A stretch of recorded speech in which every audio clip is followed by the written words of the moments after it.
الحلوة اللي ممكن تدينا طاقة بعد الأكل، بعد وجبة الفطار في رمضان، بعد مكسر صيامي، بحيث إن أنا تعبانة وأكل أكل تقيل برضه. إحنا حكينا على حاجات اللي أشربها بقى. الجينجر، شوفوا ده عصير جينجر، عصير الزنجبيل. باخد الزنجبيل أطحنه وبعدين أعصره، أخد المية. الفايبر اللي بيفضل ده، الألياف دي بقى أطبخ بيها، أعمل بيها فراخ بقى، أعمل بيها أي حاجة.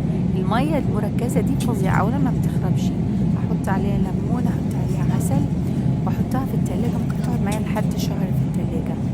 اوكي، بعد كده باخدها، اخد منها معلقة بعد الفطار على شوية مية.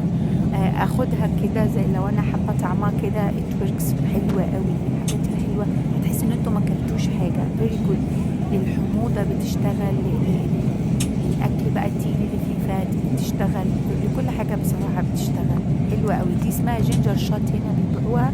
شوفوا شوية